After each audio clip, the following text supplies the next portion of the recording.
We're live. Uh-oh. Filthy black bitch. Okay. Out. Okay. Enjoy your evening, babe. Enjoy your evening. Enjoy your evening. May I be the first black person to say that if an old white woman or anybody who's white disrespects you in public, y'all need to start knocking their ass the fuck out. Stop giving them the benefit of the doubt because they fucking racist. They was raised off that. Fuck the police. You need to fuck their ass up. It's 2021 and y'all white motherfuckers still racist. Ew.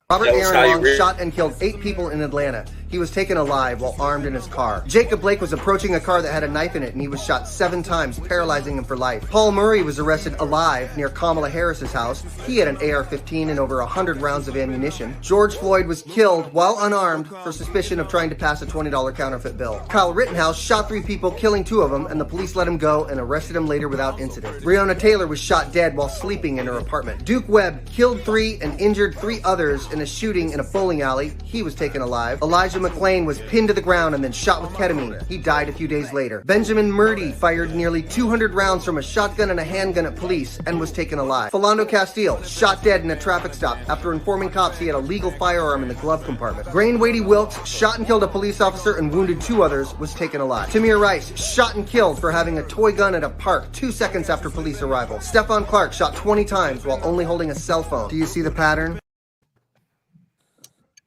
Yes, we do see a pattern. 15 other people cashed their check. Oh. It wasn't that. It wasn't that. That's what this is? Yeah, it wasn't that. But apparently it was something else. But we don't know what, right? I don't know. Because the other guys had the same check, even more money, and they cashed it. You should learn not to racially profile.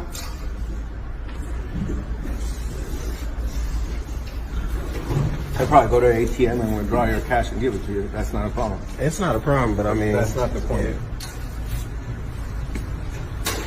Can you tell me why he was the only one in my crew that couldn't cash his check when everybody else did?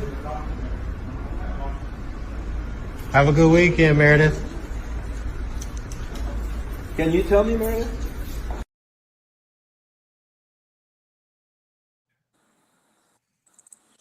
Let me tell you something. I have 15 other employees. They all cashed their check.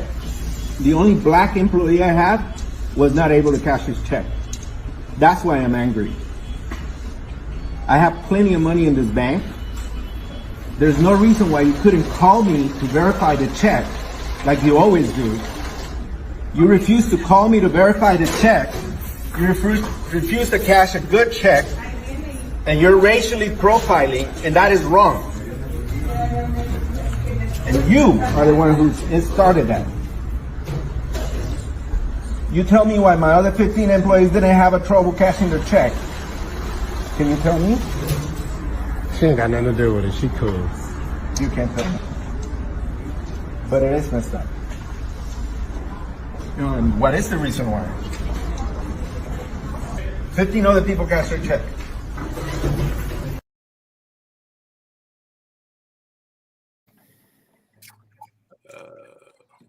Have you ever heard the stereotype that black fathers are absent from their kids' lives? If you have, stay and watch this whole thing. Stereotypes about neglectful black fathers are perpetuated and exploited everywhere. For example, trash reality media like Maury and the Jerry Springer Show are literally built off of having educated white men exploit and dramatize paternity disputes amongst low-income black and other people of color. It's classist and racist. Even politicians like Obama often make statements that suggest that systemic issues in the black community are mainly attributable to absent black fathers. So there are 2 key issues here. The first is a completely false and harmful misinterpretation of data. Often statistics around children being born out of wedlock are used to argue that black dads are neglectful. This is completely untrue because marriage and living circumstances are not an accurate proxy for child involvement. In fact, the CDC found that the vast majority of black fathers actually live with their children, and whether living in the same home or not, black fathers are the most involved across racial and ethnic groups. What this means is that when it comes to responsibilities like feeding, eating, with diapering, and reading to their children on a daily basis, black fathers, regardless of living circumstance, are more present in their children's lives. Just because someone is raised outside of wedlock doesn't mean either parent is neglectful. Follow here more. Black stereotypes and what they're grounded in. Part 14. Absent black father stereotype. This stereotype is tricky because I couldn't find exact origins in slavery, but the likelihood of it being tied to slavery and mass incarceration is very high. In 1965, a white sociologist named Daniel Moynihan published a book called The Negro Family, A Case for National Action. In this, he claimed that the rising rates of children out of wedlock in single mother households in the African American communities signaled the destruction for black families. This report didn't take into consideration that a lot of black men had moved to different places to help provide for their family, and the rising rates of mass incarceration for black men. This is going to be another long topic, so I'm going to start another video right now.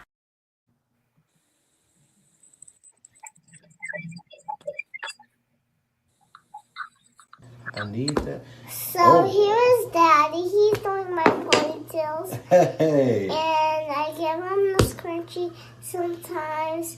And look at my toes, guys. Look at my nails, guys. They are painted at the lady shop. And I just say, Hey, oh my Lord. Hey, what's up? Two ponytails. What's up? Where you going? Damn, Pops did that.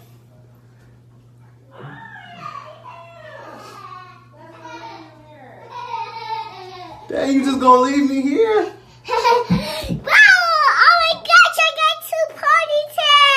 So cute. Mommy looks a mess, so I'm not getting in the camera. You did good. You showed Daddy how to do it. But. Oh my.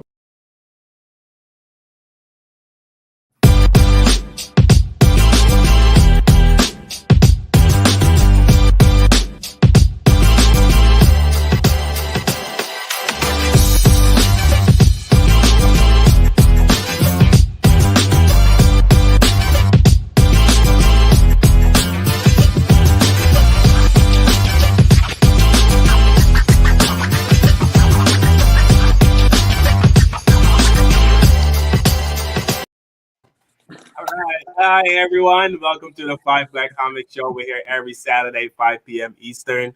We have a great show lined up for you today. Today, we have a very special guest. He is the former director of the Texas Justice Juvenile Department, and he hails from Dallas, Texas. Please welcome Mr. Travis Wortham Jr.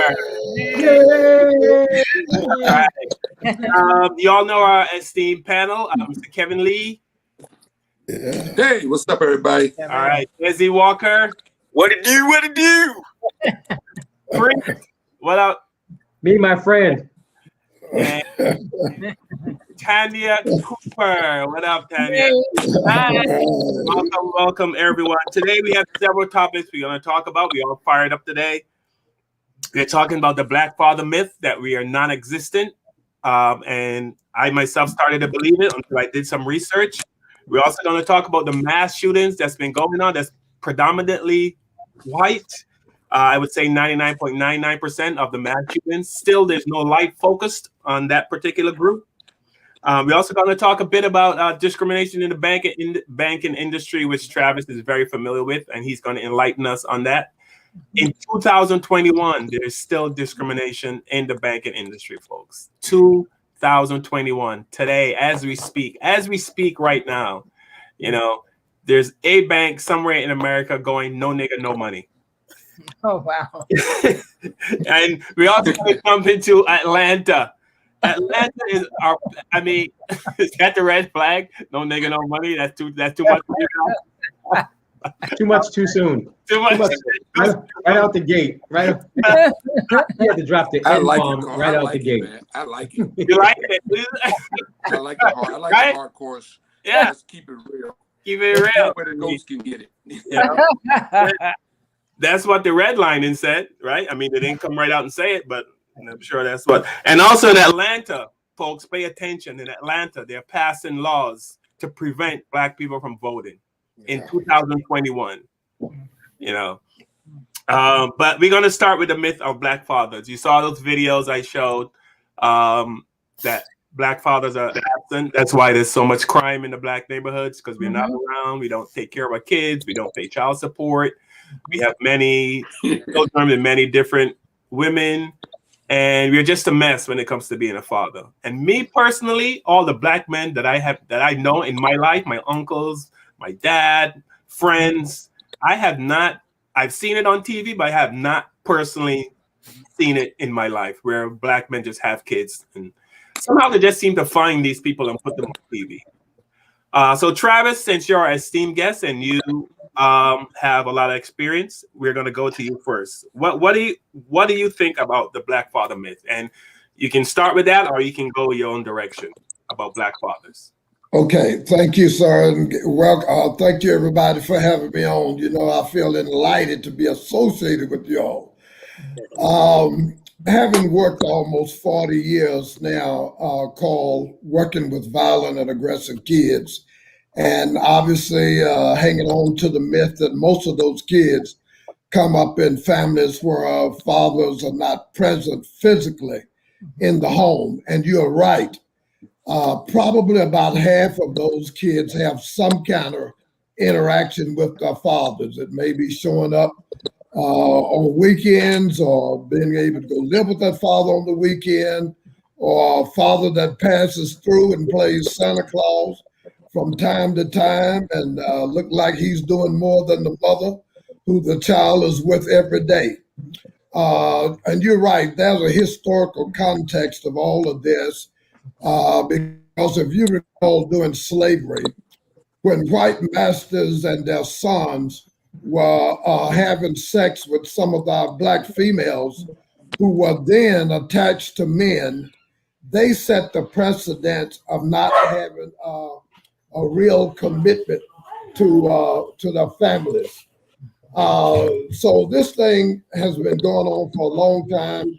It's been passed down historically. Now that's not to say, obviously, that we don't have a lot of men that have not shown up for duty. But at the same time, there's so many who have and so many who want to be in the life of our kids. Now, here's what I learned about 4 years ago. I went to a workshop for men. There were some brothers there that wrote a documentary called Spitting Anger. If you have not seen that documentary, you need to.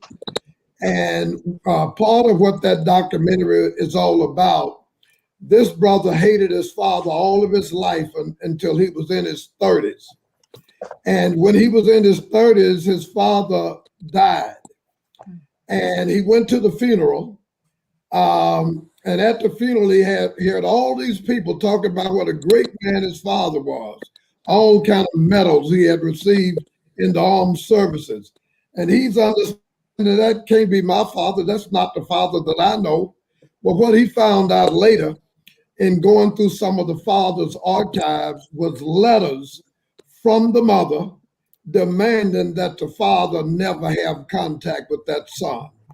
So that son got to realize that his father always wanted him in his life, and he had many other children after that he was directly involved with that was at that funeral. So that is one of those scenarios that happen to a lot of our children. And you're right, in that there's a program out of Philadelphia where a brother took it on to himself. He got the city council, the mayor, the political folks in the legislature, the attorney general's office, and they created a wraparound program for brothers in prison. So just before they get out of prison, they go see all of these entities so that by the time they get out, they already have a connection. Texas with workforce, with child support, with some job opportunities, job training opportunities. And what was caught up in that was, if you spend time with your child so many hours a week, the attorney general was willing to drop the amount of money in arrears that you owed, and you started getting fathers engaged in the lives of their children. Many of them were just going underground. They had to make their money underground because they had some sisters that were chasing them down for every dime they were making. And some of them owed $30,000, $40,000 in arrears. And they had minimum wage jobs, which meant they could never catch up. But they came up with a program that began to be effective. Wow. Kevin, I'm going to go to you next. Tell me a little bit about your father. I haven't talked about my dad yet. I will. But tell me a bit about your dad and how it was growing up with the kind of father you had. And also, you can also comment on the myth of Black fathers.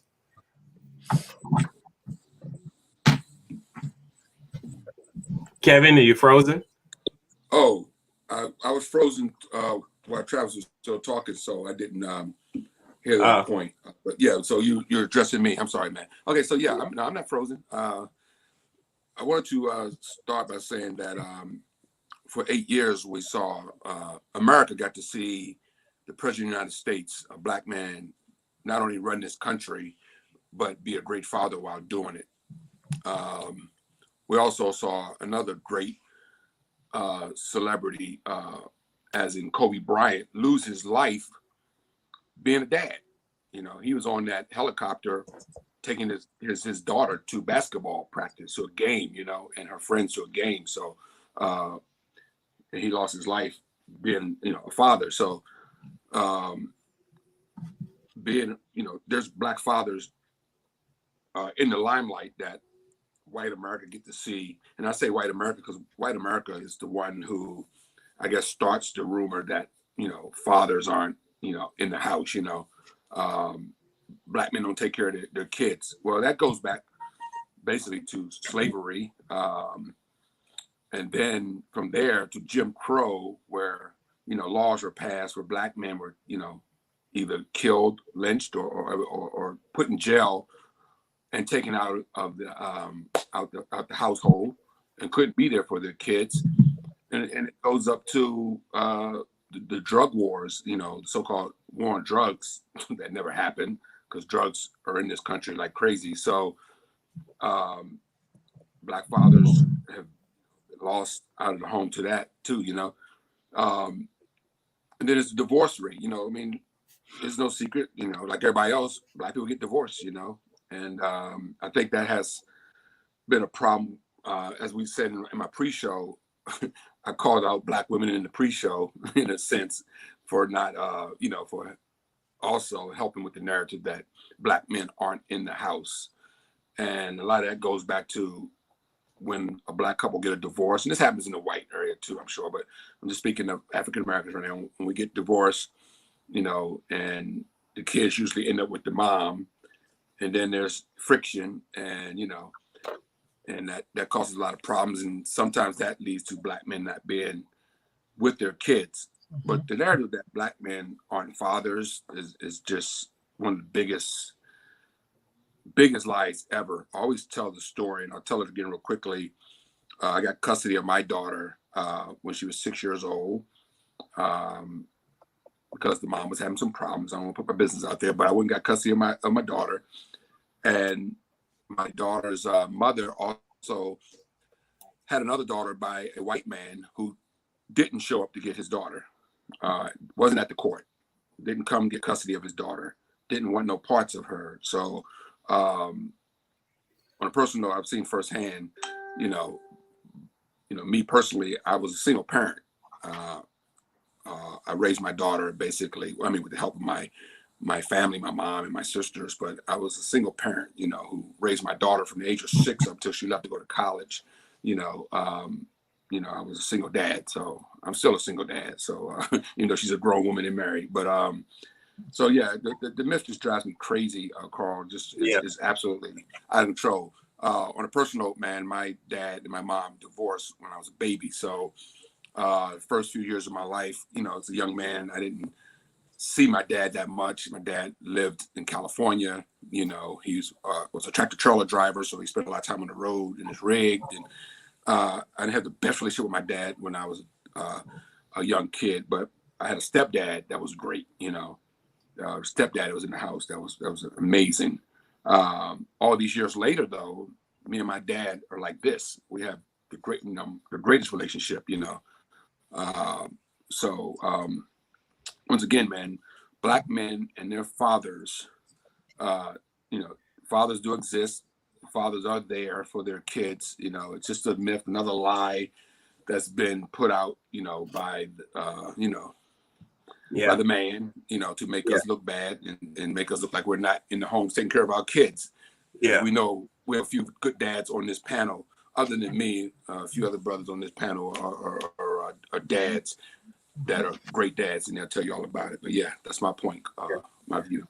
Yeah, I mean, it's a myth, just like all the other myths, and it seems like some white people go to extreme lengths just to make us look bad. I mean, and since being in this country, I don't understand how it is so easy for white people to believe stupid shit about black people. I mean, to me, it's just stupid that it's so easily believed, and it doesn't work from our side. Like, we don't believe stupid stuff about white people, but you can, like, okay, for example, I work with this white girl, and my fish died because I had an aquarium and I left the heater on in the summertime, and the water got hot, killed my fish. I went to work, I was sad, and she said, "Wow, I didn't know black people cared about pets."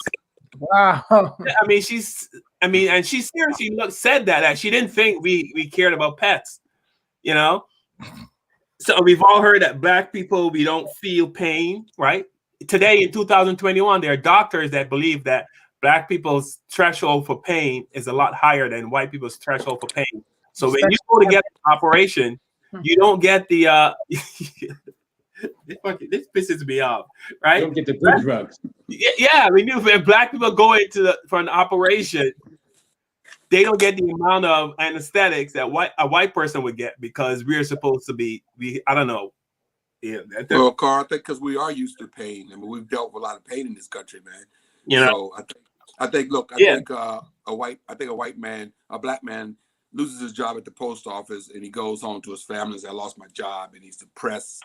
He might have a drink or whatever, but that same white man loses his job at the post office, goes home, gets his gun, goes back, shoots the boss and his fellow employees.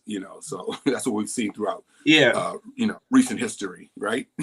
Yeah. So we deal with pain a little better. So maybe that's where they're coming from. Yeah. All right, Desi, I'm going to jump to you next, Des. If you want to talk a little bit about your father, what kind of father you had, and also about the. Thanks, Carl. I'd love to talk a little bit about my father. But first, I wanted to say specifically about the medical field and pain. Thank God, when I had my colonoscopy, they gave me the proper amount of anesthesia. I was really worried that I would come out of anesthesia and start liking the opposites, the same sex. So thank God that went okay. Gay is not about sex. It's about love. I know. And I love everybody. Let me put a disclaimer on this. Please do. That's why these are jokes. Yeah, we are 5 black comics. Occasionally, we're gonna be funny. Specifically, my dad. I gotta say that it came down the line when it came for black, and I'll say black culture. My father was from the Caribbean. He was from Trinidad. His father was from Barbados, and his father was from India. And on my mother's side, my grandfather, he was from Virginia, but he was white. My great-grandfather was white. He married a black woman, American Indian black woman. They disowned him, but gave him 200 acres of land and said, "You're no longer white, you're black." So that's where we came from. As a culture, I think black-wise, we all see that it's not just fathers, it's uncles, neighbors. But specifically, when I talk about my father, it's nothing but love. I have the greatest respect for my dad, and we have the greatest relationship even now. My dad is a jokester. My dad tells the worst jokes, but he never stops trying. I hope he's not watching. Oh, he loves attention, though, and he loves getting teased with his accent. Some people ask him what country he's from because he has a Trinidad accent that's strong. So my father and I, we're not best friends. I still treat him as my father. I still respect him. He tries to treat me like his son a lot and tell me what to do. But at the same time, I can respectfully disagree. And like I said, I love my father, and that's what led me to be the father that I am to my children. Basically, growing up, I had the opportunity to be a baby daddy a few times, but I never wanted that option because it's a no-win situation in that you don't get to open the front door and have your kids scream, "Daddy's home!" and they run and hug you and grab you by the leg. That's the best feeling in the world. You can never top that. And I didn't want to be a daddy's father, a baby daddy, where the only thing your kid is asking is where my Jordans are. So part of it is what I realize is that the system that we're under now, white supremacy, we have to be, it's an everyday process that we have to be in our children's life. Desi, can you stop you for a second? I mean, we always say on this show white supremacy, and I get a lot of people that assume that white supremacy means that they're racist. Like they hear white supremacy, they immediately think of the KKK. Explain white supremacy quickly. Excellent question. White supremacy is basically mistreatment based on race. And give some examples. Well, white supremacy is it permeates in the 9 areas of activity that people do: economics, entertainment, education, labor, law, politics, religion, sex, and war. And what it is it's just mistreatment based to get to dominate the resources of the earth based on color. And it's not some mouth-causing expletive saying white guy burning a flag or burning a cross in your yard. That's not just racism. That is the extreme of it. Right. But it's an everyday. It's like give an example, like the fact that there is mostly white quarterbacks or white people that are managing baseball teams. Is that like white supremacy? White supremacy, yeah. Because what happens is they perpetuate the belief that anything intellectual. Yeah, so what I'm saying to you is I want you to, like Denzel Washington said in that movie, talk to me like I'm a 2-year-old. Because people keep mentioning that, you know, when we say white supremacy, they feel like they're in the KKK or they're a Proud Boy.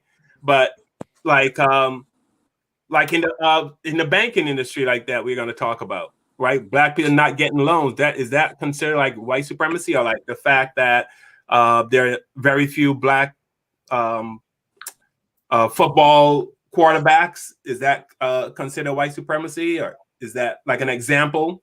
In every area, you name it. If you're speaking specifically sports, I can tell you one of the best examples is the quarterback position. For forever and forever, it was the perception that black people lacked the intelligence to play quarterback. Even when I grew up, I was the most dominant player on my football team, but I was never allowed to play quarterback. I was the running back. I had to run. And so that's how, and what happens is the quarterback is the most important position in the offense, but he was usually the most athletic player on the field. And because the most athletic player on the field was not white, they made the most athletic white guy the quarterback. That's how racism works. Is generally. All right. And I can give you every example. Also, too, when it comes to fathers, just shortly, quick. Racism works on 2 ways when we talk about white supremacy.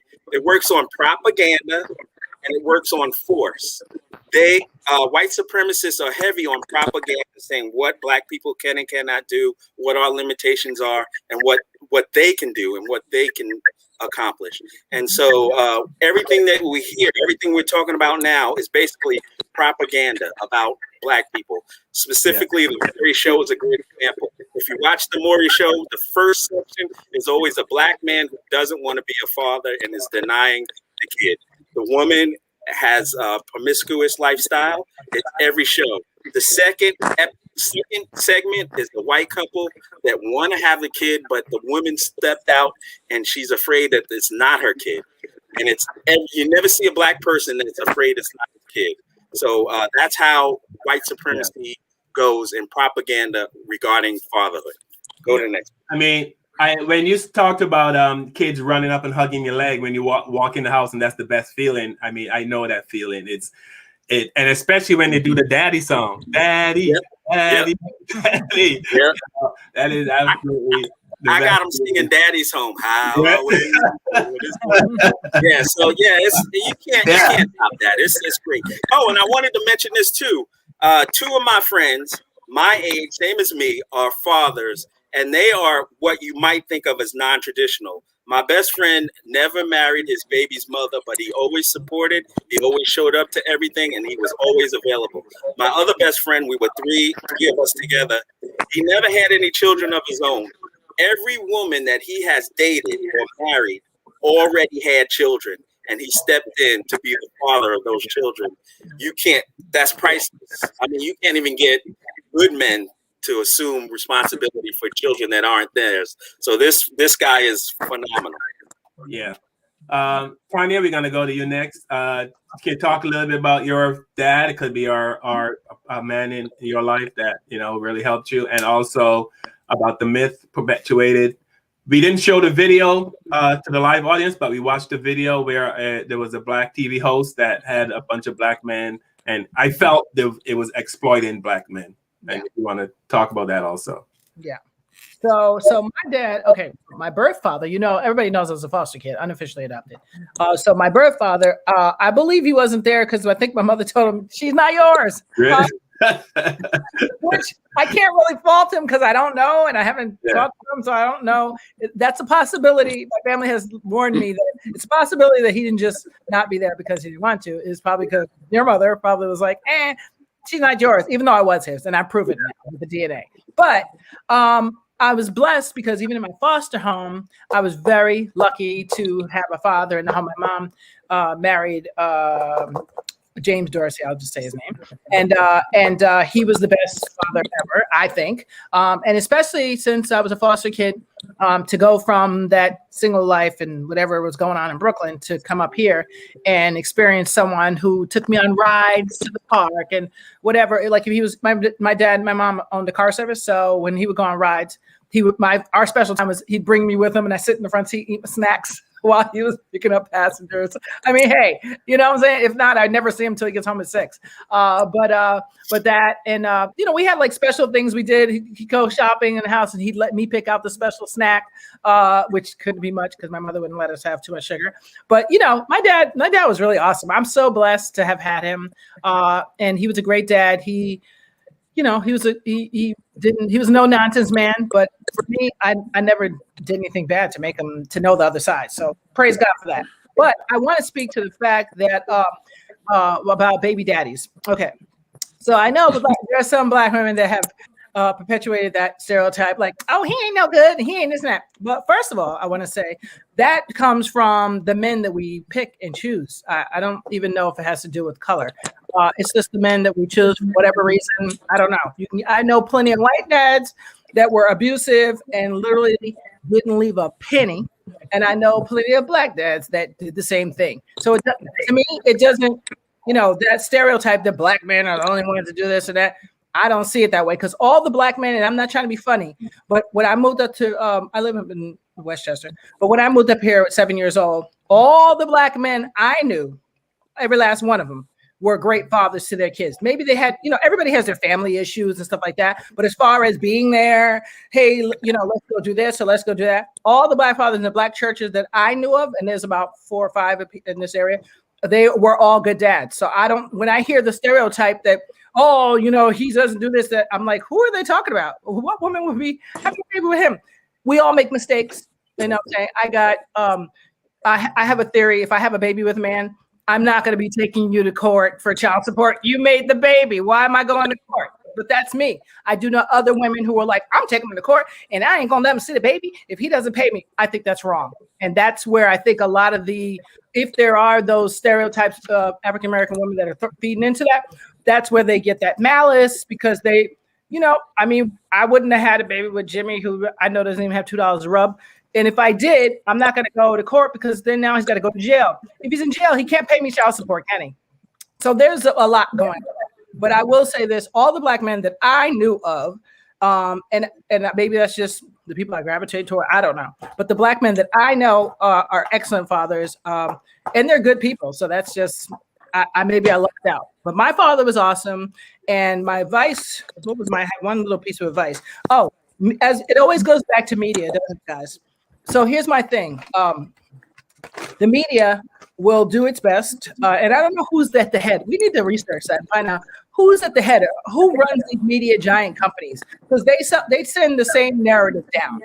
That's what about shootings and whatever it is, and no matter what it is, black man always doing bad and negative, black woman always bad and negative, no matter what, across all the different things going on. So, my summary is that women should do better, and the men we choose. But that's not color. It's not a color issue. It's a person that has values and has morals. Just period. You know what I'm saying? That's me. And in the media, we have to stop buying things that portray us in bad ways. I don't care what it is. I never let my kids to watch television, first of all. But if I did, they're not buying any magazines that don't look like them. They're not watching any shows or any TV special, none of that stuff where they're portraying us as like all the women are like Megan Stallion and like, oh, I'm so sexual. And all the men are like, no, what's up? I'm not doing that. So that's just me. We need to do better, and we need to hold people accountable. And that's why I got into media, because I wanted to change that stereotype. And that's the only way we're going to do it, is ourselves. Can we stay on Megan Thee Stallion for a second? I watched a clip from the Grammys, and apparently she is now held up as a strong black woman, or a black woman that should be looked up to. And I've noticed a pattern that it's always the word is ratchet black women that are held up as powerful black.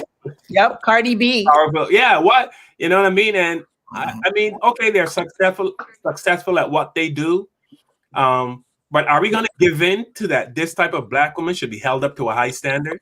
Please don't do it. Don't do it, because I mean, that clip. I know what you're talking about on the Grammys. She was literally. They were.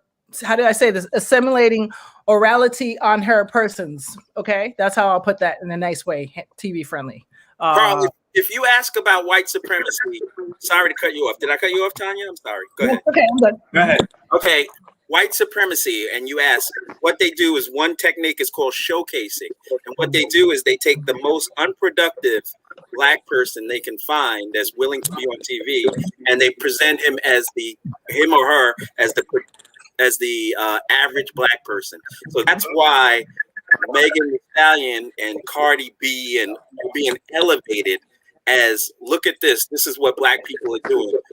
Black people don't even identify with either one of them. Yeah, because I've seen on other comedian shows who are Trump supporters, they were like, yeah, look at black people celebrating Cardi B and Megan Thee Stallion, but they wouldn't celebrate Dr. Ben Carson. You know, black people don't like education. We like this kind of ratchet behavior, which is absolutely false. Absolutely false. We actually celebrated Ben Carson for years. Yeah, unfortunately. I read his book. I owned his book. I bought his book. I was a fan. Yep. Until 2016. Me too. He tricked me real good. Till he sold his soul to the devil. The devil. Keep it real. Yep. Yeah. No, that's Des, what you're saying is absolutely right. I got out of media, mainstream media, because I saw where it was going. They want me to tell a narrative, and if I say no, you know what they're gonna do. Bye. Right. So I love this YouTube and all these other formats, because I don't have to be held with a chain saying, no, they don't want you to tell that good part about Des. Tell the part that he did over there 10 years ago. You know what I'm saying? That's the weird thing about that, though, like, for example, real quickly, all the TV shows, we've had a lot of TV shows throughout history that had good fathers, you know. I mean, John Amos was a good father in good times. I mean, they had their they were in the hood, obviously, and very poor, but John Amos was a good father. He was there. Of course, the Jeffersons, Sherman Hemsley, George Jefferson was a dad. Yeah. You know, of course, we had the Cosby Show. And Bill Cosby was a dad and Red a Fox. successful dad. I mean, so we've had Red Fox was a dad, to Lamont. In a sense, Hollywood hasn't totally threw us under the bus with black dads. You know, I mean, there've been TV shows that we all grew up on that we just mentioned, where there were black positive fathers. You know, if you want to call Red Fox's character positive. but actually, yeah, actually, he owned his own business. He was a good. He loved his son. That's for sure. And you could tell he loved his son. So those were. He loved his son, no doubt. The big dummy. They did play the trope of black man, making these stereotypes. But so that's true. But he was a good dad. Yeah. And John Ames was a good dad too. Yeah, he wanted to do well for his family. He just couldn't. Right. They wouldn't let him get ahead. Poor James. John Ames, that character, you didn't mess with his family. He would knock your head off, man. He Yeah. play around. You know. So, yeah. Paul, I didn't say earlier about my dad, and man, I grew up with a phenomenal dad. Yeah. My mom and father, and what was ironic, most of the people that worked with me in juvenile justice had a mom and dad that they were raised with, and I'm talking about 75%. Now think about that. That many staff with mothers and dads who they were raised with, but then 80.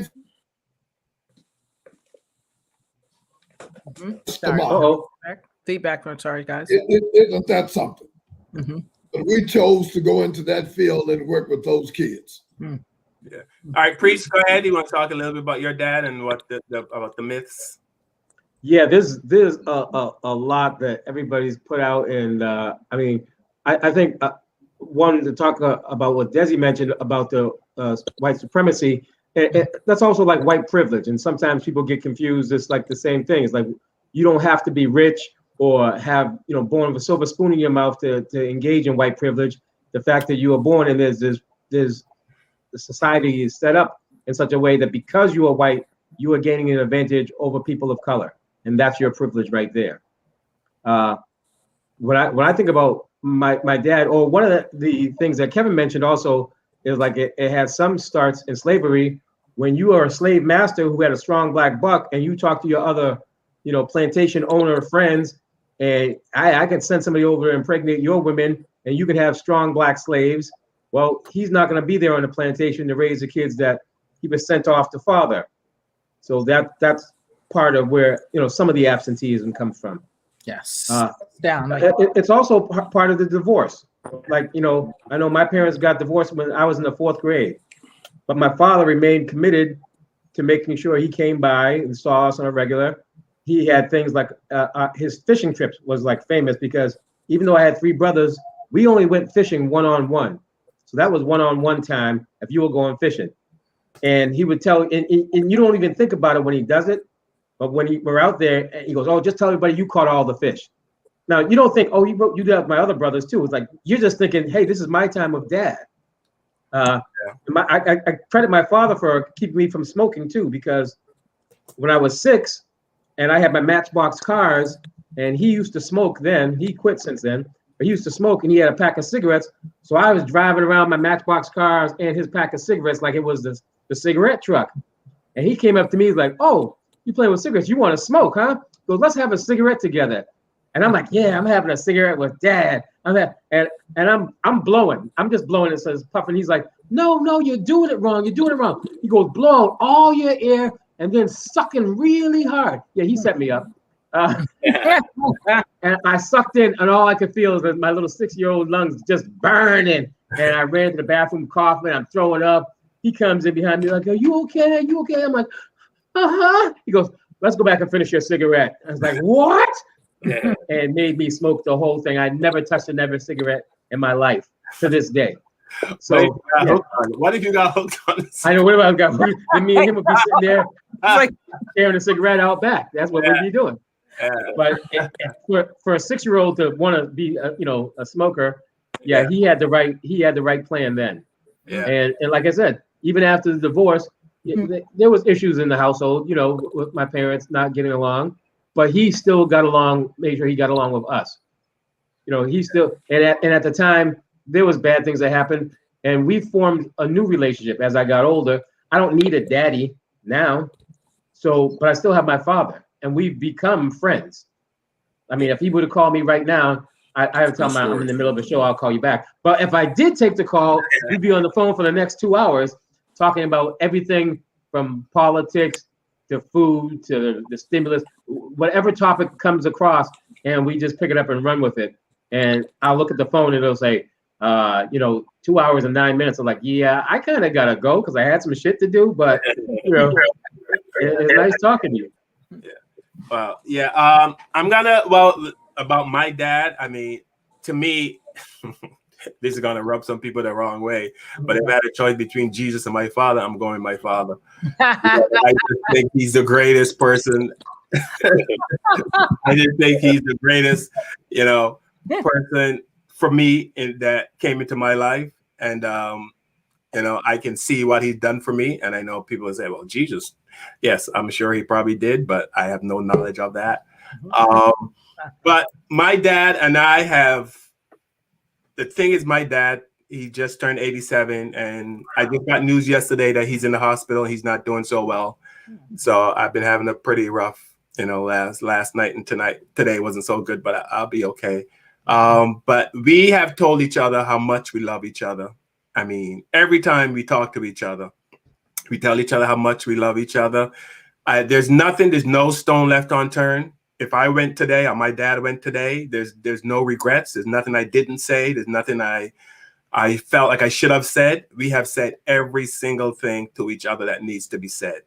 And I sincerely mean that. And Dad, if you're watching or you get to see this, you know that I love you very much. Anybody in my family knows my dad and I are super close. We are very, very close. I remember my dad and I used to hug so tight. My mom would say, why don't you guys see if you hug so tight, you can become one. And,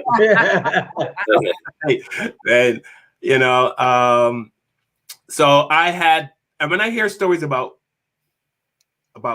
fathers not being around, I swear, and I said this in the beginning, I have never seen that. I mean, I've seen a little bit of it, but to the extent where people try to make you believe, I mean, whether I'm in Barbados or in America, every single friend that I know, they've had a father, but they take the few people who don't and they put them on TV, you know what I mean? And then everyone starts to believe it. And of course, myths about minorities are easily believed, right? And we're going to get into this mass shooting thing now. Look how many mass shootings are being done by white people, right? White men, 99.9%.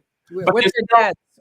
Pardon me? And they have their dads. Yes, and they have their dads, right? But there's still no stereotype. Nobody's stereotyping or following white men around. Nobody, you know what I mean? They're still able to walk around free, right? None of us walk down the street and see a white man and go, oh my God, is there going to be a mass shooting?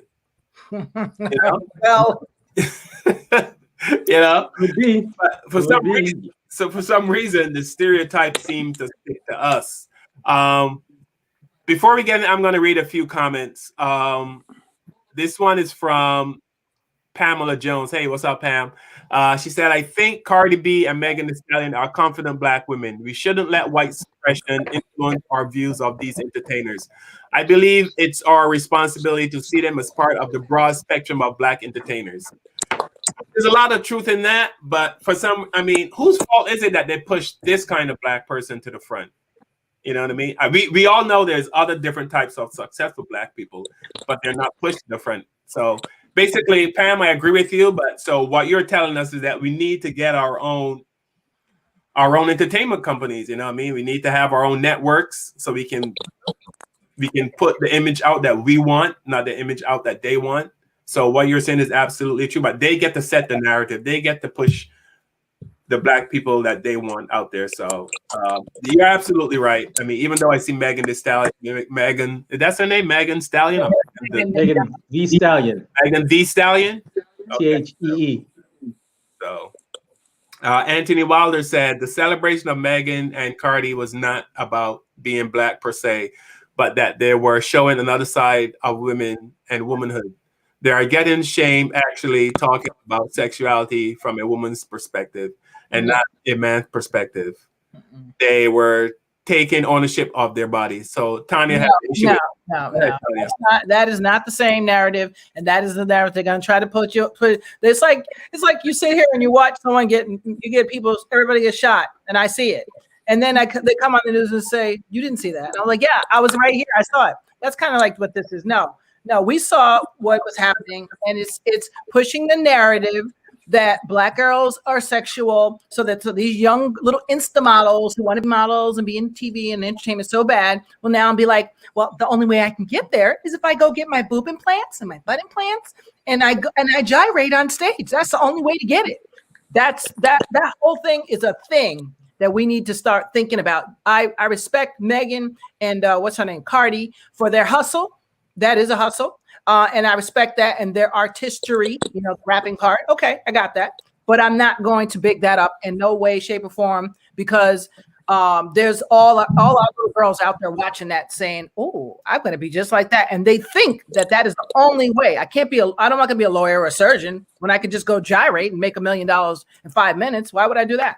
So I'm not signing on that at all. Go ahead, Preach. You got something to say? Okay, but this is one of the important things about this show. See, as a father, it's your job, your responsibility to instruct your children. I remember when my daughter was growing up and it was Valentine's Day, I'd give my wife flowers and I'd give her flowers too, to show her, okay, this is what you deserve.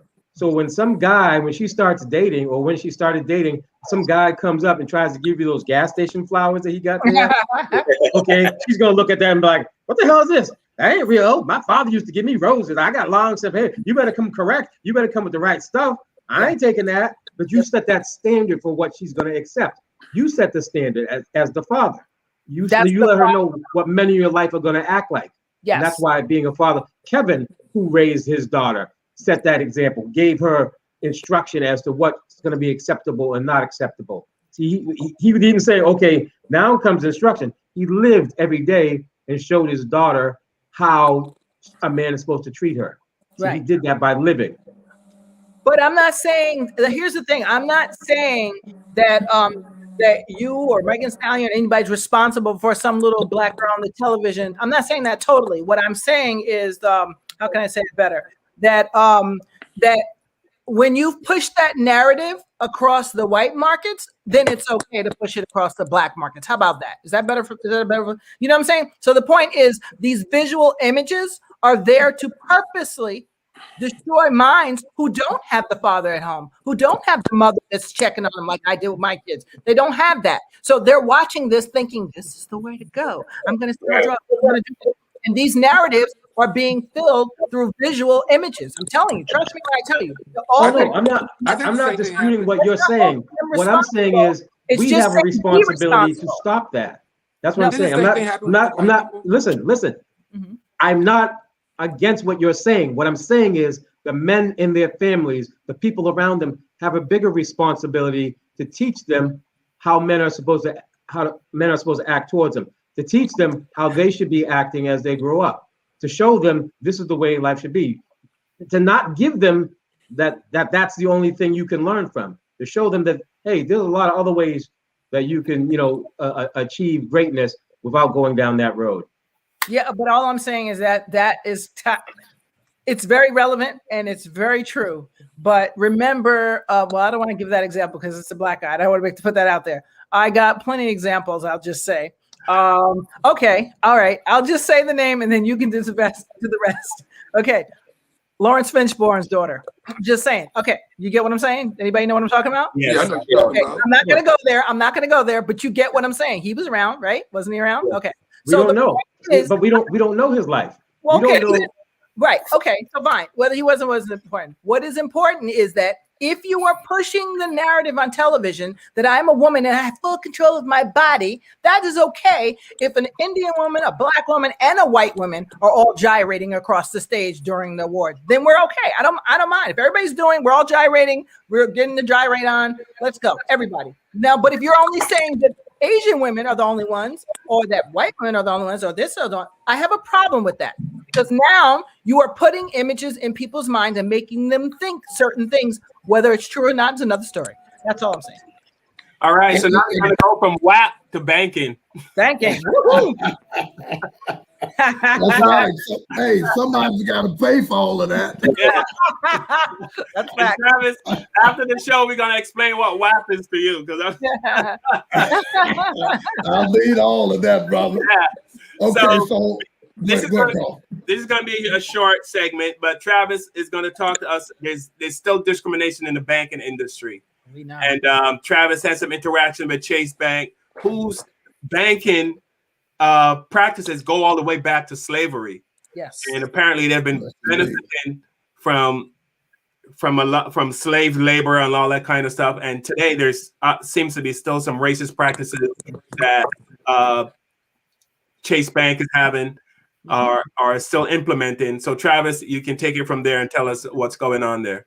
Wonderful. And y'all may recall when I was on the show once before, we had met with the top brass of the Federal Reserve, the FDIC, and the OCC.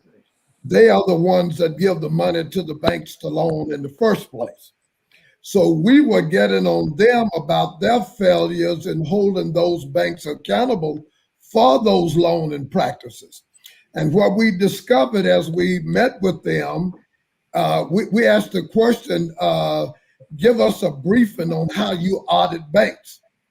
And once they shared with us what they were doing in the auditing process, it became real clear what part of the problem was.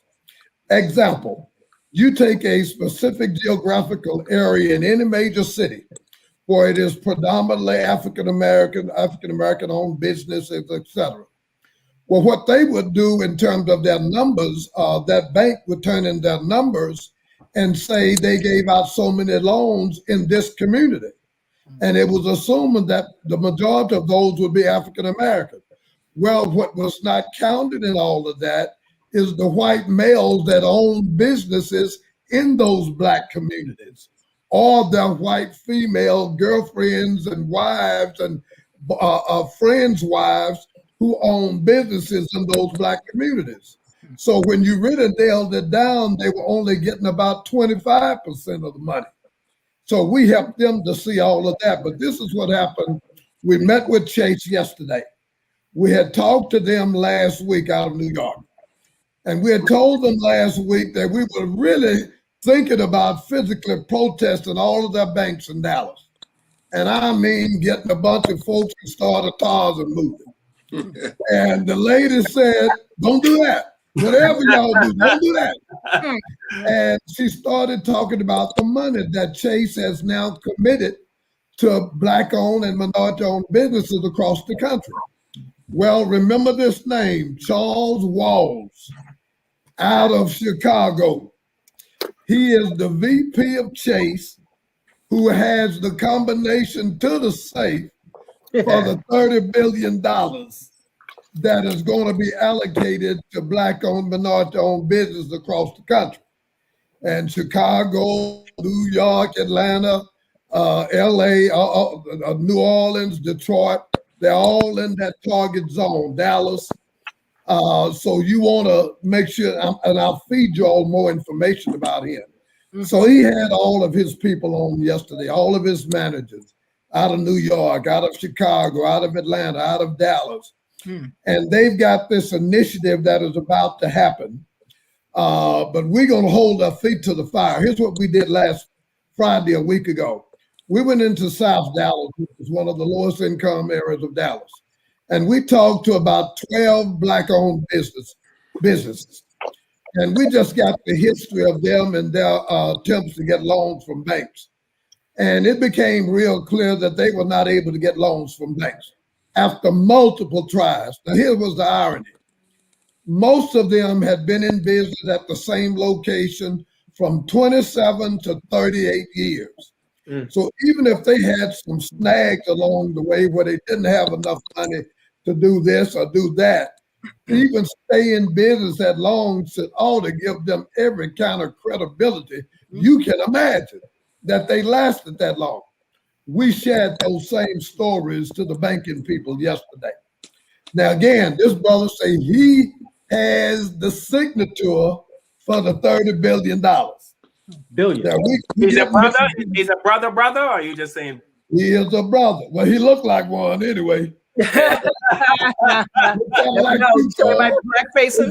and he talks a good game. Yeah. But you know how that goes. They always pull the slave out of the field and let them go to the White House. They think they're the master. Yeah. But they're really talking a good game. If they will do what they're saying they're going to do. But we made it real clear, you're going to do it or else. And there's nothing going to be in between. Yeah. So we're getting him to come to Dallas pretty soon so we can go in and talk to some of these business owners. Oh, and by the way, our attorney gave them a wonderful scenario.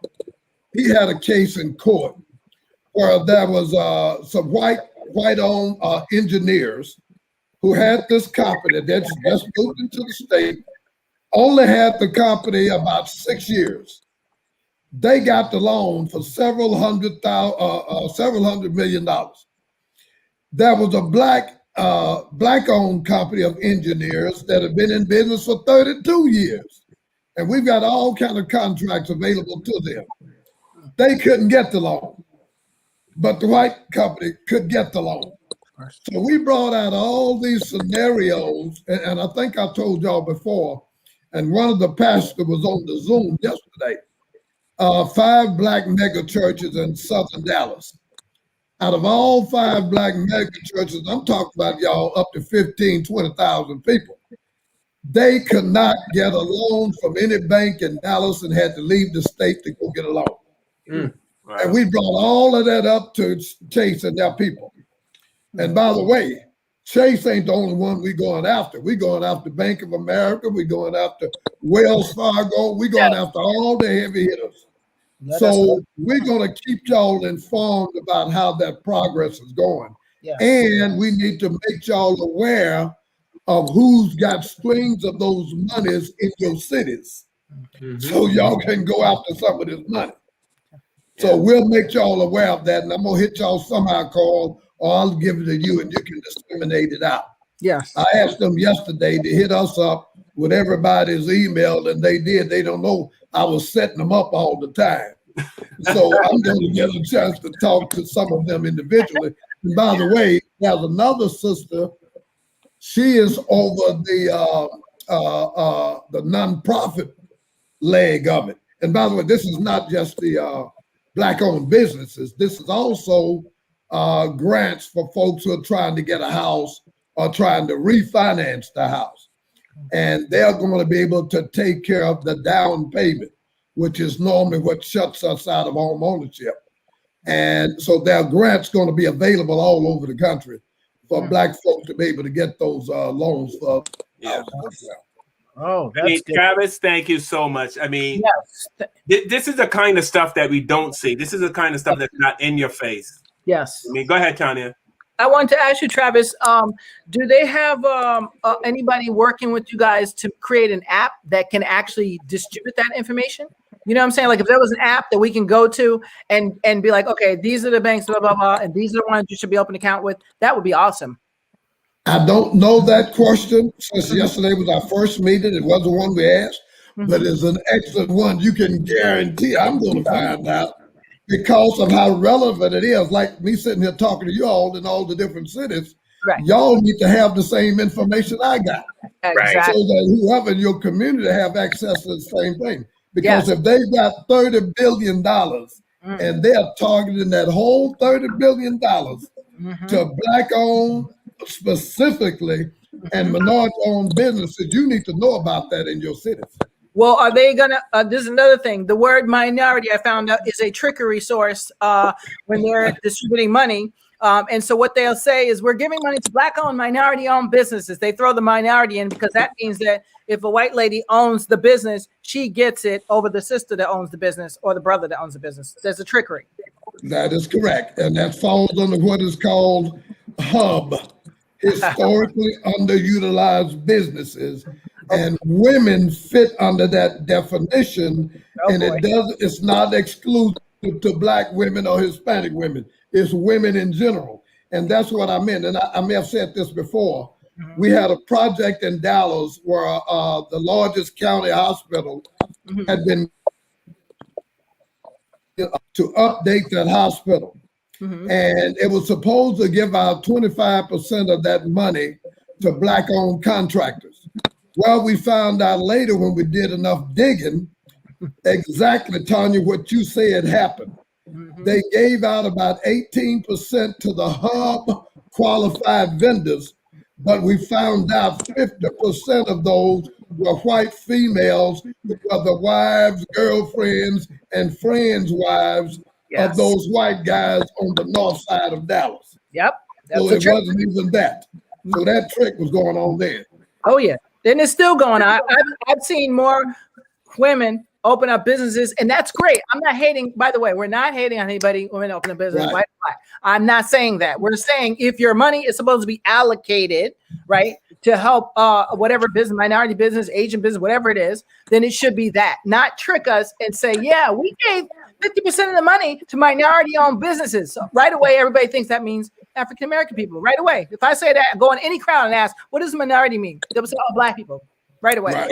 People of color. Well, to answer that question now, we're on top of all of that. We're on top of every bit of that, every little detail. Good, because okay. what we were able to do is to help everybody to understand how this stuff happens in our communities that they never see. It's all in the fine print. You know, they have 15 things that you must meet for that loan, but they can take any 2 or 3 of them and X you completely out.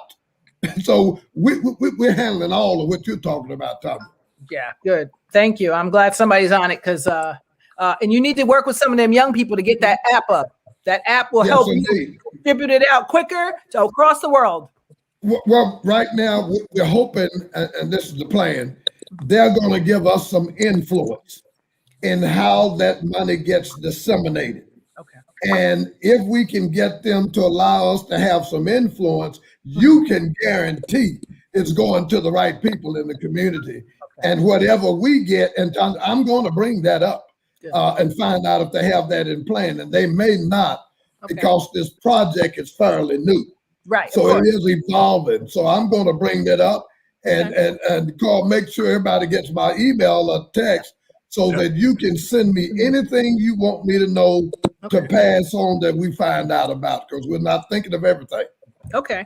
All right. That sounds good. I mean, this is like so important because this is the economic structure that Black people don't have. You know what I mean? This is where they hit us. This is because we need people on the inside. And if this guy Charles Walls is a brother, we need more people like him on the inside. You know what I mean? Because when you go there and you talk to them, I'm sure when you leave, you know what I mean? I'm sure all the white people get together and they try to figure out how do we get rid of Travis and his group. You know what I mean? You know? I call it the finesse. Hey, Carl, we're gonna be like cutting on the lights at night, infested with roaches. We're gonna be all over, boy. You know? Well, you know what's funny too? I forgot one more trick is when they say, okay, all you guys right now, here's some money. I'm gonna give you some money, and they actually give us the money, but the interest rate is off the chain. Yes. You know, you can get all the money you want for 90%. Yeah, right, and that's a part of the target, having low interest rate, both in housing as well as in business, because we know that kills us as well. So we are entertaining all of that, but I'll keep y'all abreast, and I'm going to try to put together some little short docket that gives you a lot of the details about what we're learning. I would like to get to the point where we don't have to deal with these people at all. I just don't want to deal with them at all. You got to deal with somebody, Carl, okay? How many times we gotta tell you? I mean, it's not worth it. You know what I mean? I just don't want to have to deal with racist people at all. I mean, that's the point. That's my dream. All right, I can. That's my dream. When you moving back home to? I know. I got a one-way ticket to Ghana. Hey, remember, 70 million voted for Trump. Yes. Exactly. Yeah. So they're not going anywhere. Nope, they're not. Well, you know, yeah. I mean, I can only dream, but it seems like wherever we go, there's always some way they're trying to get the little. Somebody wants to infiltrate. no matter what we do, the smallest way. I mean, I just learned there's algorithms in the banking system. There's algorithms that when the black person applies for a loan, the computer can tell whoever is giving out the loan whether you're white, black, or whatever, and your interest rate or whatever the amount of loan is determined by the computer because the computer figured out, okay, this person's black. And you know what's messed up about that? Even if you, I mean, literally, if you've paid off your debt, you've paid off your credit cards, you never filed bankruptcy, they give me and my white girlfriends, we were all comparing notes, and their interest rate is way lower than mine. And I've done way better than them on credit. I'd like to thank Travis too for coming on the last time and telling us about the what we can do as far as opening up a case with the government and have them investigate, because that has been very productive. Maybe it might be worth 2 minutes for you to explain that again. I remember it was the gentleman who owned the car dealerships that told us about it. Right. Well, it was the attorney, Kevin Wiley. He's a civil rights attorney that has researched all of the law. And when you look at these terrible numbers in terms of equity and the CRA, the Community Reinvestment Act, and give you a quick example, the Small Business Administration in Dallas gave out 8% of their loans to Black-owned businesses. Under the stimulus money for small businesses, Black-owned business in Dallas got 3% of that money.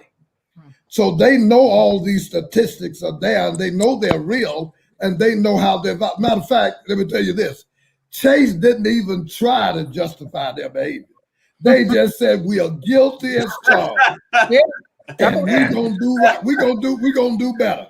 Yeah. So all I want is that $30 billion, and I want to put it into all these black folks' hands. So they know. That's all I care about. So they know. They know. They know. Yeah. Chase is actually opening, taking over a Santander branch in Mattapan. In Mattapan Square, there's a Chase opening up there. Mattapan Square, you have to. That's in Boston. Yeah, it's a black community. You know, but I'm saying, I said, people. Yeah, you know Mattapan, but in the heart of Mattapan Square, where there used to be a store that they used to call it was family something, you know, but basically they know where a lot of the people that were not from this country go to shop.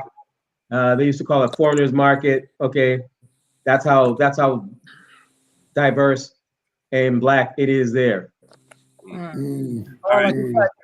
Black people, be careful, because the interest rate they charge you, you might as well pay in cash. But and by the way, Carl, one of the pastors that was on yesterday, who was the victim of what I was talking about earlier, he told them, we are depositing money in your banks every Monday morning, millions of dollars at a time. Yeah. And our people are not able to get these loans for their church, their businesses, and their homes.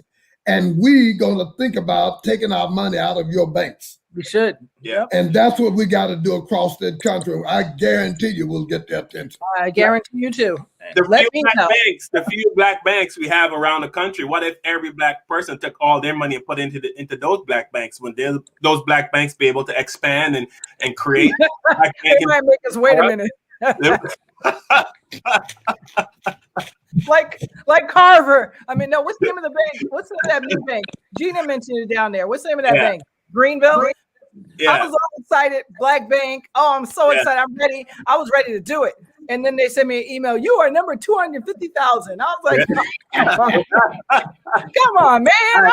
You got to give them a break. You got it. Baby steps, Tanya. Baby steps. I might not have it next week. All right. I know we've been on for an hour and a little bit, but we definitely have to talk about what's going on in Atlanta. I'm not fully up on it. Yes. I've been trying to read a bit while I've been on while we've been talking. Yes. What's going on in Atlanta? I don't know if can anybody enlighten me on what's going on in Atlanta? I think Kevin had some info. Go ahead, Kevin. Going on in Atlanta. Mm-hmm. Go ahead, Kevin. You mean the lady being arrested? About some new law. I know new law.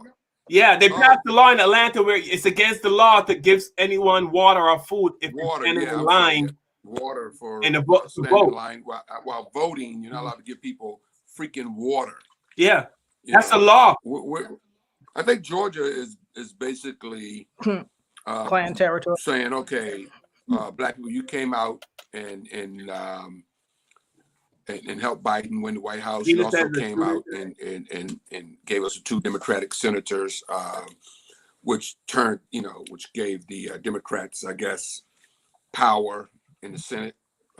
So we're going to punish you by taking this state back to Jim Crow, right? Which is basically what they're doing right now. I mean, watching this lady being arrested, man, and she's not a young lady. I mean, that is crazy.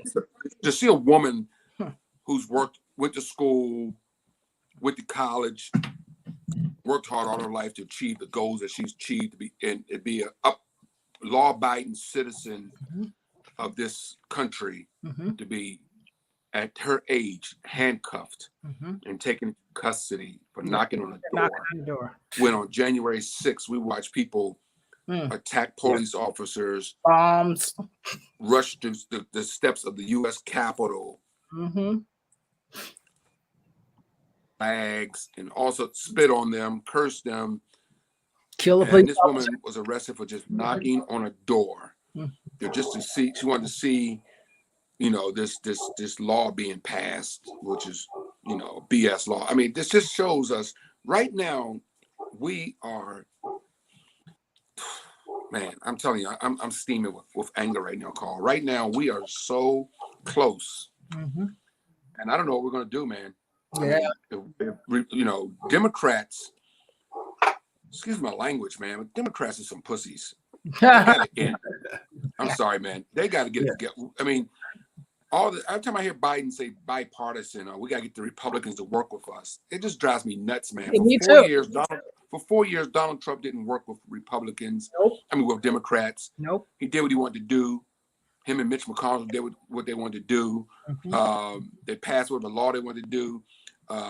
They did whatever they wanted to do. They didn't give a rat's ass about what Democrats wanted to do. They didn't want to work with Democrats.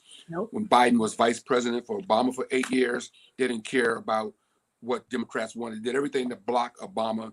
Did everything to block Biden and Obama ticket. I mean, so all of a sudden, we got to be bipartisan with these people now. We got to get them to work with us. They don't care about nothing but power and pushing their racist agenda. That's all they care about. And they would stop at nothing. And right now, they have no shame. No. They have no shame in their game. And they will literally, I'm just beyond disgusted to see a woman,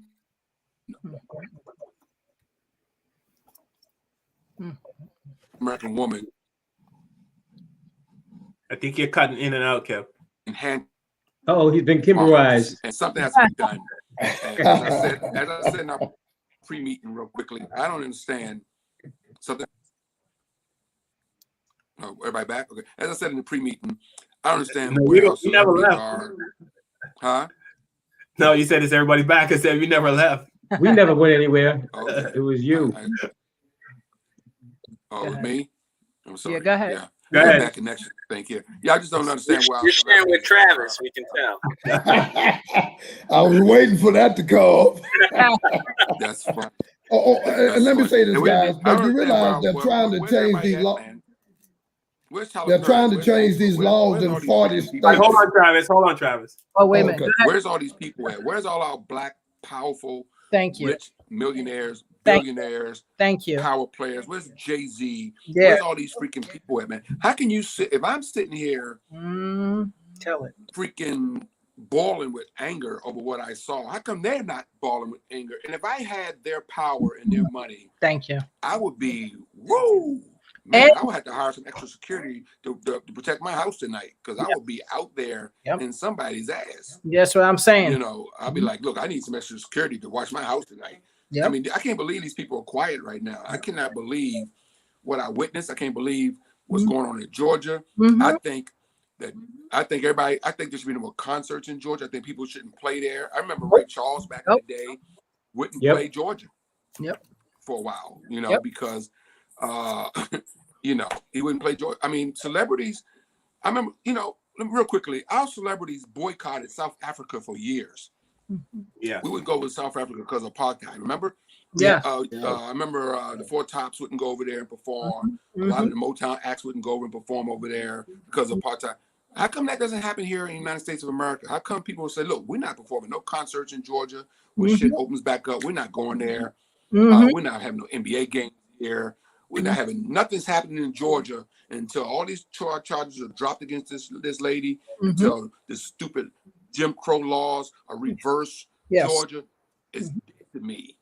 And why is it voting national? Professional comedian who needs to work. I'm not performing in Georgia. And I'm Right. saying that right now. Go ahead, I'm not performing in Georgia.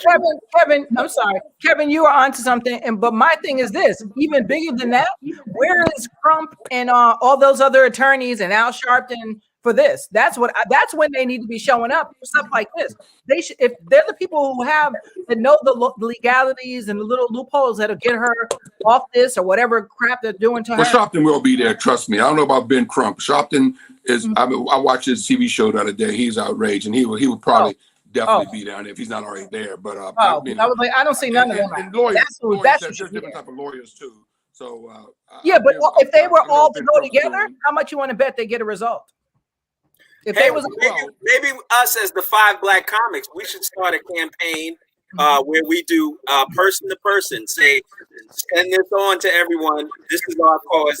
This is where we're starting it to exercise power on a grassroots level. Hey, that'll Can I work, tell man. y'all what they're trying? Saying, we got to do something. I'm willing to Something do has it. be I done. don't need. Yeah, I'm not spending my money. Outrage at this, man. We don't take care of our women, then we ain't no good men. Nope. And we cannot sit back and watch. Well, that's horrible. This lady be handcuffed like an Yeah. animal, man. Yeah, for doing at the nothing, knocking Capitol. on the door. I didn't see. We watched on January 6th in horror. Yeah. At what these people did Hog on the ties, National Mall in all Washington kinds of D.C. stuff. Yeah. And people got to go home and sleep in their hotels and in their wherever they were sleeping that night and get up the next morning and go to Waffle House. You know, we've had 300 arrests since then, but you know, these people are getting arrested from their hometowns and from their houses and their jobs. And so this lady was arrested for knocking on a door. Yes, and then when the Capitol people went to the Senate room, whatever they call it, the cops were standing there watching them go in. Oh, here's the thing, though. She's also been charged with 2 felonies, and most of the people that attacked the Capitol didn't get felony charges. I know, though, because they don't want her to vote or be able to help people vote. That's why they're trying to hit her like that. And That's Stacey all. Abrams has a target on her back also. I don't mean literally, but I'm just saying. Horrible. You know, these people that helped turn this election around. I mean, I'm just being blunt, man. White man's pissed about what happened on November 8th, 2020. You know, Donald Trump is their man. He's the last man standing. Yes, there's some proud boys that are really pissed. Yeah. And he got knocked down, and he's still spreading the lie. He was on TV 24 hours ago talking about the election was still stolen. Yep. You know, he's still pushing the kung flu crap out of his mouth at the, 6 Asian women were shot in the face 2 weeks ago. I mean, so it's out of control, man. And, it's just out of control. Can I say something about voter suppression? Go ahead, Travis. In Texas, here's what they're trying to do, the legislature right now. They're trying to stop the drive-through voting, and they are trying to require all mail-in voting comes in with a copy of your photo ID. There are 42 states across the country where they are trying to implement new laws right now in terms of voter suppression. We got to keep our eyes on this, guys. They're trying to get that election for the next election. Yes, exactly. That's what this is all about. The photo ID thing is another form of racism because as soon as they see someone black, they might throw it in the garbage. How do we know? Yeah. Crazy. Anybody else have anything to add about this? I mean, what else do we need to see? That's what what else do we need to see? You know what I mean? We've been saying this stuff over and over. We got to create our own. Gina said Could it be that the age that they're too young to step up? Younger generations are clueless. I don't know if she's talking about Jay-Z and Tyler Perry, but I don't think they're so young and they're clueless. They're not young either. You don't have to be young, old. You just got to be black. Yeah. Georgia's responsible for Biden living at 1600 Pennsylvania Avenue right now. I don't know how much power he has as the president of the United States to deal with this, but he needs to deal with it. Yes. That's the way I see it. Shouldn't voting be a national thing where states don't have that power to jury rig the polling? It doesn't make sense. Our ancestors, I mean not our ancestors, our forefathers put together this system that's supposed to work, you know. Yeah. But it works for them actually. Exactly. They put it together for them and only when the them. forefathers put this together, they didn't expect African Americans to be voting by the millions. Exactly. We weren't allowed to. Right. We weren't allowed to. When they put this together, it wasn't for us. Nope. So that's why they had no clue that 150, 200 years later, black people will be voting by the millions. So this wasn't meant for us. So we're now, you know, changing what was meant for us. It wasn't meant for us to be voting by millions. You know, Donald Trump didn't expect us to come out by millions because he kept saying over and over again, "I've done more for black America than Abraham Lincoln." So he thought that we were going to believe that and not come out and vote. He thought in his small mind that we weren't going to come out and vote against him because he said that. And then we did. We came out in droves and voted his ass back to Mar-a-Lago. And he can't handle that. So now there's voter fraud. And guess who did the voter fraud? African Americans. Because that's all those places that he's blaming for voter fraud is where all the black vote turnout was. Yep. Right. You know, so basically he's pissed about that, you know. And I guess we're gonna lean into that other segment of the mass shootings, but you know, that just my point was, man, I'm just fucking pissed. I'm sorry, excuse my language, man. I'm just it's out of control, man. We're going. It's exhausting, man. Kevin. It's exhausting. I mean, John Lewis is turned over in his grave right now, man.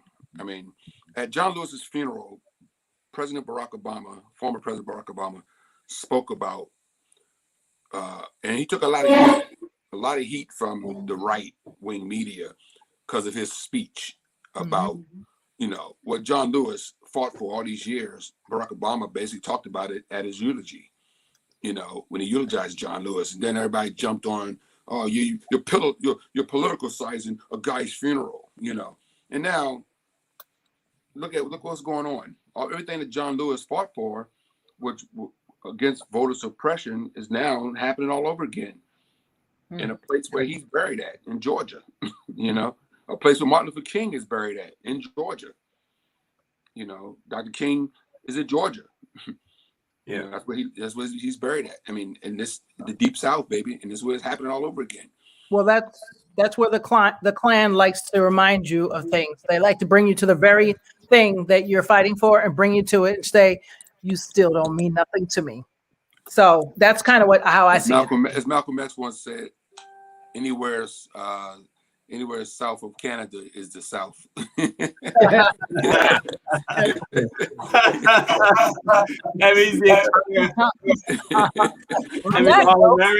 So basically, the entire country. I live in New York, man. I deal with so much racism here in New York. There's so many freaking rednecks here in New York, man.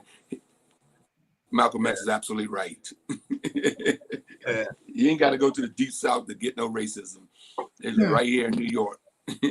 Anthony Wilder made a good comment. He said people keep saying to keep politics out of issues when everything is political, and it's true. Like, I mean, like, who would think that a group of white men would sit in a room in an office building somewhere 30 stories up and decide how do we fuck black people? You know, I mean, there actually have to be a meeting going on for people to sit down and come up with ways to just do things. Black people. Another Malcolm X quote: "A room full of white men alone is never a good thing. No. No, they're more sitting up there. Yeah. Never a good what do we thing, do now? No. It's like they want us to have nothing. They want you to have nothing. It's not like they want to share. Okay, we're gonna take 70%. You guys take 30%. We take 80. You guys take. No, they want us to have nothing. Yes, that's what I call the Proud Boy types. They want 100% of everything, and there's half of them in America that feels that way. And I'm judging that from the recent vote where when Trump got almost 75 million and Biden got 80 something million. That's almost half the country. Yep. Almost half the country wants black people to have nothing. Well, it's too bad because they shouldn't have brought us here. And we still have a white president. The president is still white. Yeah, they're still not happy with that. They're angry because one white man apparently is more racist than the other white man. You know, first of all I argue with people on Facebook for a year straight. Oh, Biden's racist. Biden's racist. Yeah. I go, well, Biden's so racist. Why aren't you voting for him? Because you're voting because you're racist. You know, Thank you. You know, if he can't be that racist. He can't be that racist. You're not voting for him. Wait a minute. Good point, Kevin. I like that. He's racist, but he likes black people. Unlike your guy who's racist, who wants to put black people back. I get it. Okay. So the racist guy who wants a black vice president is not as good as the racist guy who would never have a black vice president. Okay, I get it. Right. And the whole thing about that is Biden, even if they're talking about something that happened in the past, whatever it was, I don't know. But I was like, we can go forever on everybody who's ever been in office if we go by that. Yeah, of course, man. The fact that he wanted a woman that he allowed that space to happen, that a woman and a minority to happen, that means that he's open for dialogue. That's what it means to me. You know what I'm saying? I mean, every president has something in their history, I'm sure, because every president has been a white man, except for one, right? Mm-hmm. I mean, even Kennedy, who, you know, goes on record for doing a lot for the African-American community back in the 60s when most people wasn't doing anything for us. He tried, you know, to do stuff, but he also wouldn't let Sammy Davis Jr. come to the White House with his white girlfriend on his arm, you know? So, I mean, what do? You know, you do some good things, and you got some bad things you've done also. So everybody got some sort of. You know what's amazing to me is that we're here talking about Kennedy did so much for black people, and Biden's doing for black people, and this person. But why don't they just treat everyone fairly? Right? Exactly. Well, I have no problem. You know what I mean? Well, actually, talking about it's not designed to be fair. See, that's when they call it the justice system. That's why they can give.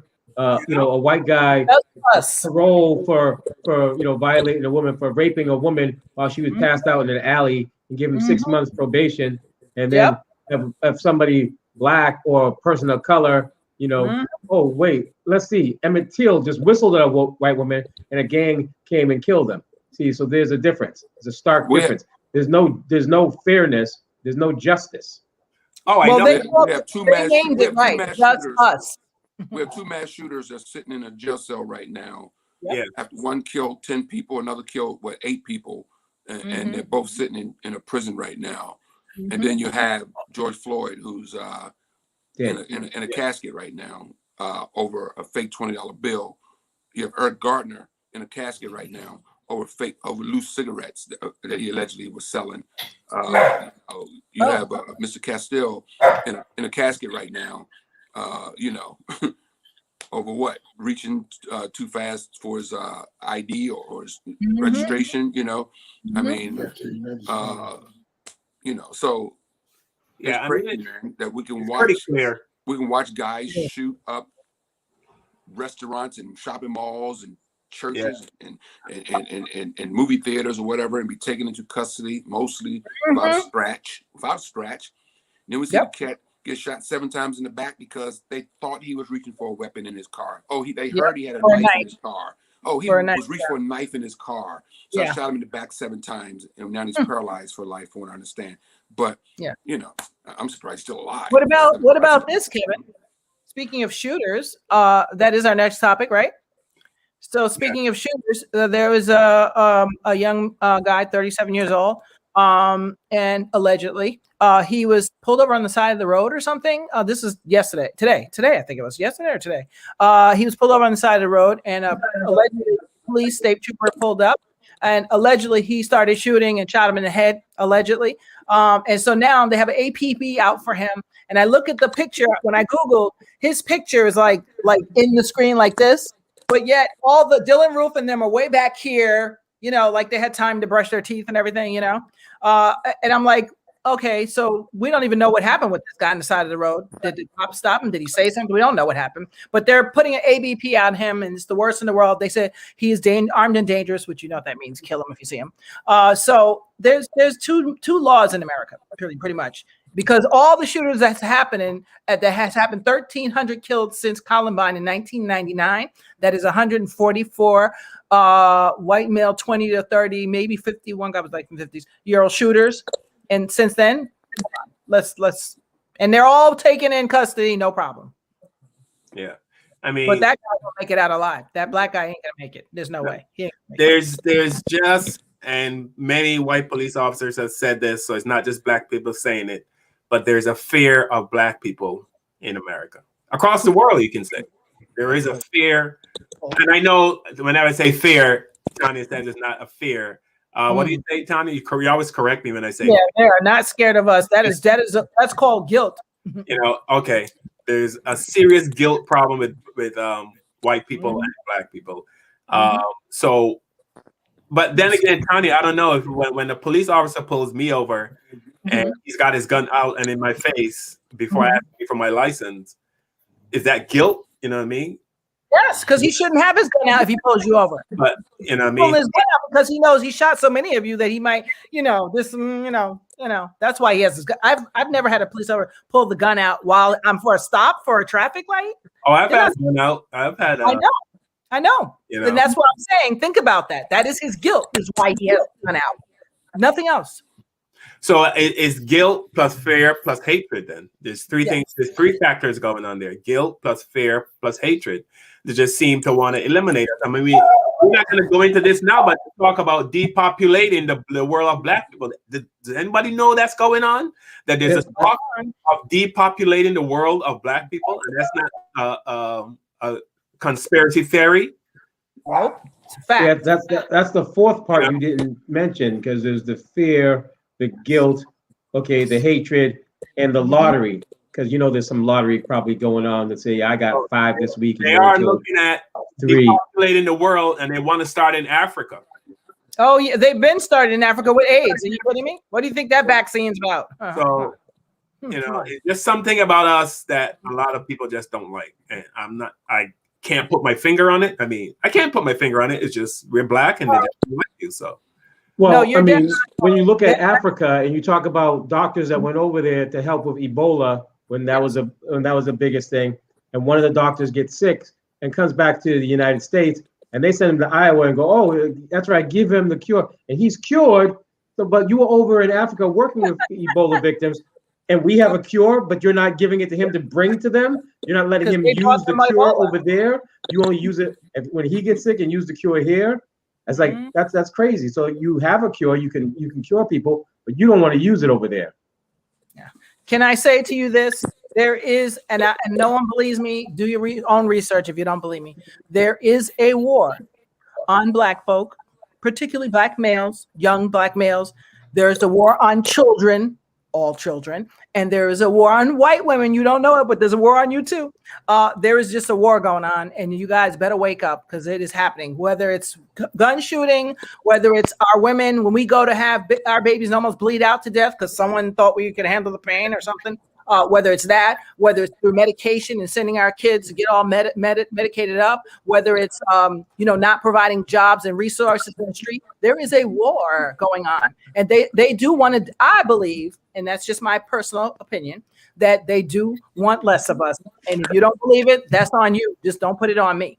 Because there was a doctor. There was a doctor in that I forgot his name. I had saved the article and I threw it away like an idiot. It was a little piece in the New York Times, very little piece. You would never notice. Saw this. He gave 200 babies in Africa an AIDS shot and said he wanted to see if they would get it. Well, what do you think happened? They got it. Yeah, but did you hear about that story anywhere in the news? No, I wouldn't have never saw it if I wasn't a scanner of like little articles that you least suspect. I was like, let me read this fine print. And I was like, is this real? It was real. And that's just one little example of what I'm talking about. There was a doctor in Long Island somewhere. 200 Black women were told they have breast cancer. They cut their breast off. Oops, they found out they didn't have breast cancer. You see what I'm saying? So there's more on us, and I'm convinced of it. I won't let it stop me, but I'm just saying, be mindful of everything you do. Everything. Wow. And guys, remember, Margaret Sanger was the one who started Planned Parenthood through the process called eugenics. The whole goal was to abort Black babies. And it is alleged that possibly more than 20+ million Black babies were never born as a result of that movement. And she was the one that influenced Hitler in his process of white cleansing. Yes, Dr. Mengele and all of them. They all were friends. All right. All right. We're going to wrap this up. Bottom line, folks, pay attention. Excuse me. Pay attention. We got to pay attention. And the thing is, a lot of things that are happening and against the Black community is being done behind closed doors. And thanks to people like Travis and his crew, you know, we really appreciate what you guys are doing, because that's the kind of stuff we don't get to see. You know what I mean? It's not out in the open like police shootings and harassment and that kind of stuff. It's done behind closed doors. And the way to keep a community down is not allow them access to economics. That's the way to do it. And that's where they keep hitting us. So thank you to everyone for watching the show. And thank you for all the comments. We didn't get to everyone, but I want to thank Karen Francis. Thank you so much. My friend and my fellow Bajan, Anthony Wilder, Russell Clark, Lisa Osborne, Gina Fiore, our super #1 fan. We love you so much. Yeah. You brought us Travis. Gina, we can't thank you enough. We love you on the show. You know that. 5BC love to you all day. Pamela Jones, thank you so much for chiming in. We also love you. We love everyone that comments. Elaine Cole, my friend. Love you, Elaine. Gina Felix, Kevin's equal half. Patricia. Patricia. Did I say Patricia? What I say? Gina Felix. Patricia Felix. Sorry, I got the two names. Yeah, you got to mix up with my mistress. Trying to get me in trouble,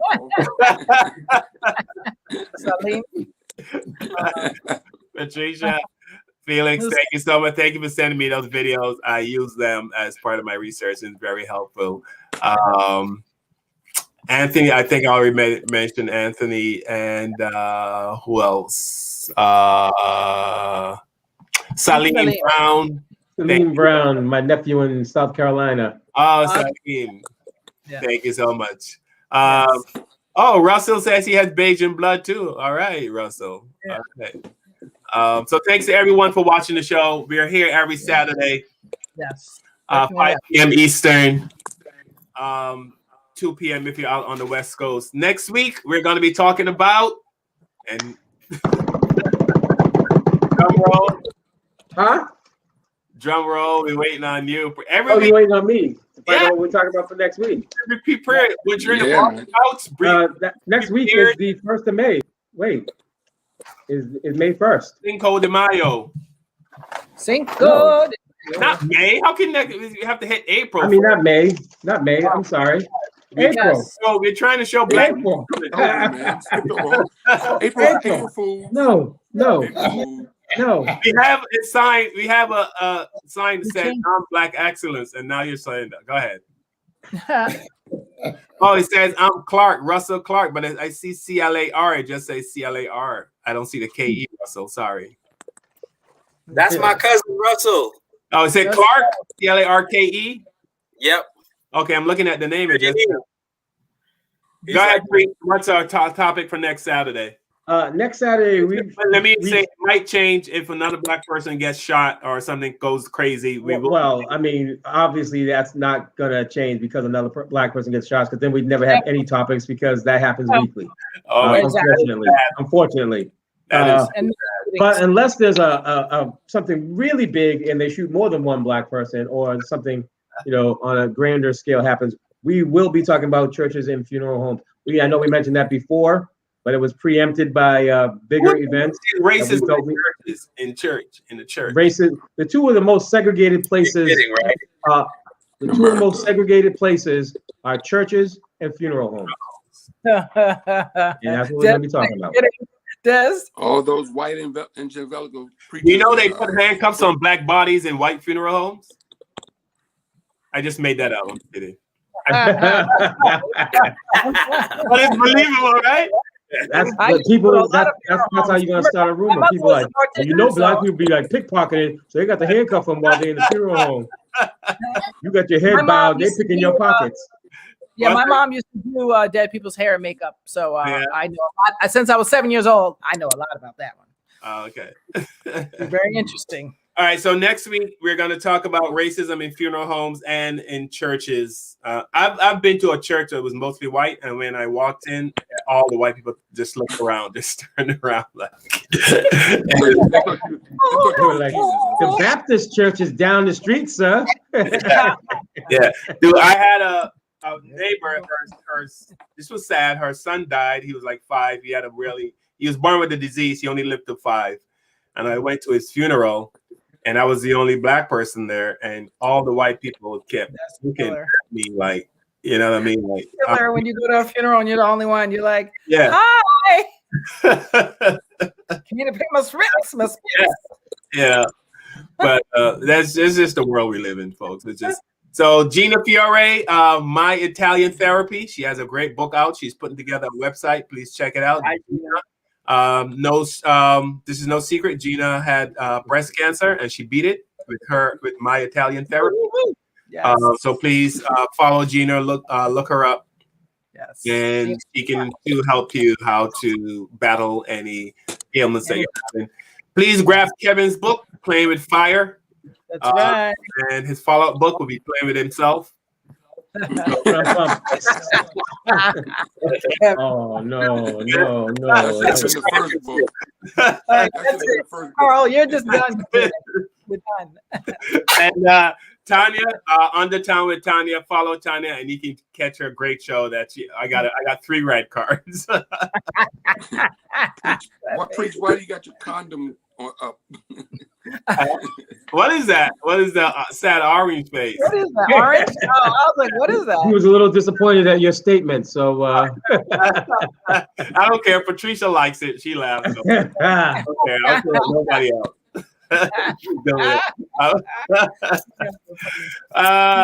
Thanks to everyone for watching the show. We love you guys, and please like, please share, please try to subscribe to us on YouTube. We're trying to YouTube. We don't mind Facebook, but we can do a lot more on YouTube. And if you get a request from Cinco Negro, please, it's five yes. We are reaching out to the Spanish-speaking part of the community. We're trying to incorporate Cinco Negro. Yeah. We should probably copyright 5 Latin comics because we know it's going to be coming sooner. Cinco Negro. Cinco Negro. All right, guys. Thanks to everyone for watching much. We love you. 5 Black. Bye, guys. Thank you. Hey, all our fans, by the way, everybody watch this show. Keep call Yard's father in our prayers. In prayers, yes. Thank you. That, no doubt. Yes, Carl. Guys. Prayer line. All right, brother. Thanks a lot, man. Appreciate that.